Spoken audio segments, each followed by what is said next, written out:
Hi everyone, it's me, Spring, the fiber enthusiast, and welcome to the channel. Today is going to be part 2 or week 2 of the mock Turkish stitch. So it's 2 of 3.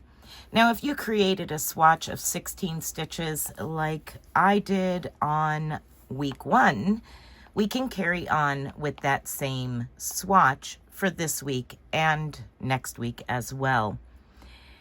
If you did not and you want to learn how to do the mock Turkish stitch with a left bias, then just cast on in multiples of 2. Again, I have 16 stitches here. Now week 1 was just the mock Turkish stitch, which has these straight up and down columns. Then what I did is just to separate the two, I went ahead and knitted a couple rows, and we're back on the right side, ready to begin with row 1. Now again, this is a 2-row repeat once you get your first row going. Your first row is very simple.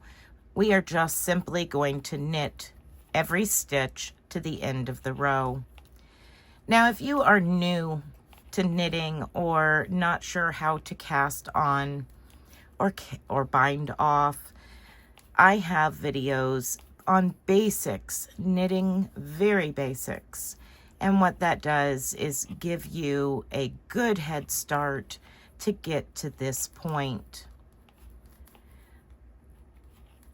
All right, almost to the very end here, and then we're going to turn our work over and work the wrong side. Now the first week we actually have a double-sided panel here. This week is going to be a little different. So we're going to turn our work over and we're going to purl our very first stitch, and then we'll begin our repeat.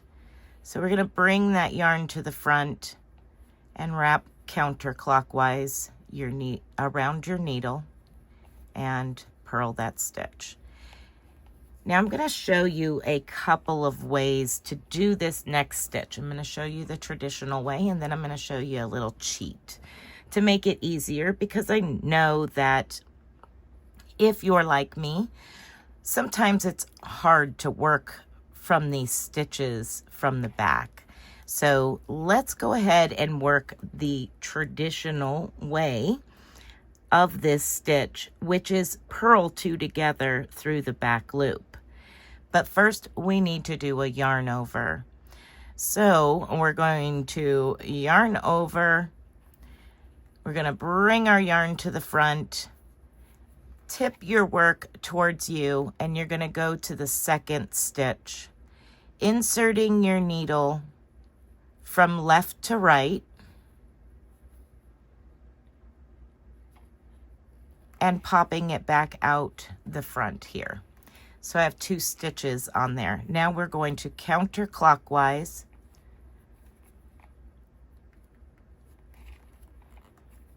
wrap our yarn and pop that needle back through and those stitches off. That is a purl 2 together through the back loop. Let's do that one more time the traditional way, and then I'll show you the little cheat. So now we need to yarn over and to the front, tip your work towards you so you can see those back loops, and from left to right we're going to pick those stitches up.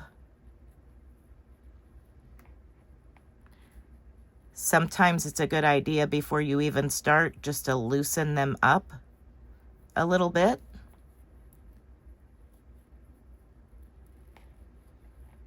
There we go. And now counterclockwise, wrap your yarn and pop those stitches off.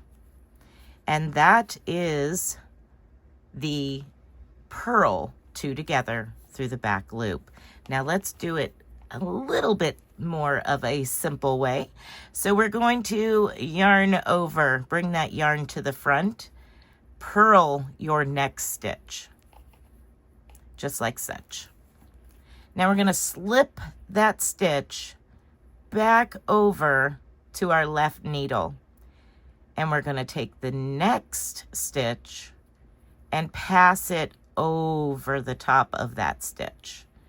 And then slip those back over to your right needle. And now you have cheated and purled two together through the back loop. I'll show you that again. So we're going to yarn over, bring the yarn to the front, and purl your next stitch. Pop it off, replace it back to the left needle, and slip the next stitch over, and then slip that worked stitch back over to your right needle.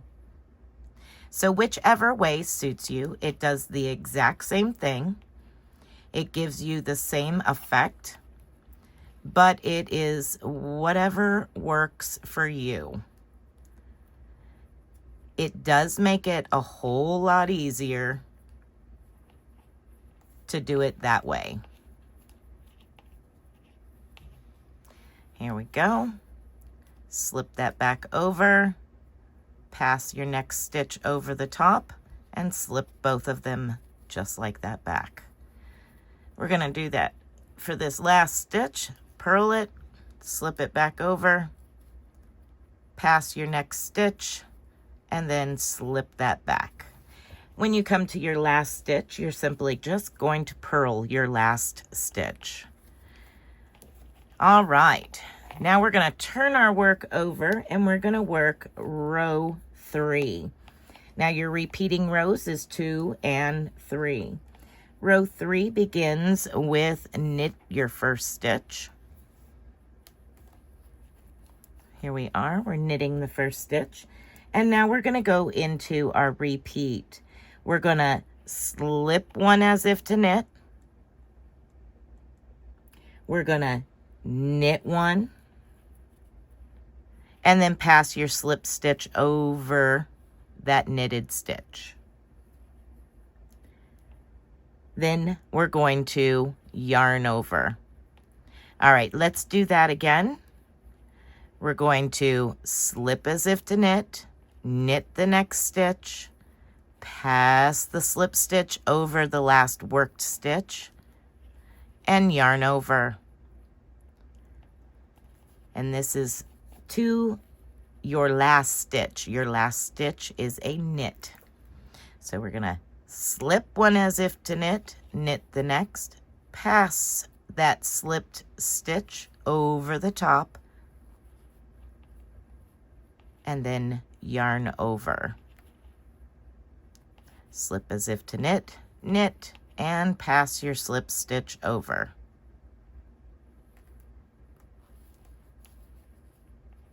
And now we're down to our last stitch, and we knit the last stitch. Then you turn your work over and you repeat rows 2 and 3 for however many times you would like. I'm going to work a couple more rows of this to give you a good idea, but you can already see that we have a left bias, a left lean. All right, so I'm going to go ahead and quickly work up a few more rows of these, a few more repeats of these repeating rows, and then you can see a picture of what it looks like when it's a bigger swatch. All right, everyone, I hope that you have enjoyed this second to the 3-part series of the Mock Turk Stitch, and I will return next week for the 3rd installment, and we'll carry on from this same swatch. Be blessed, be a blessing, and until next time, bye for now.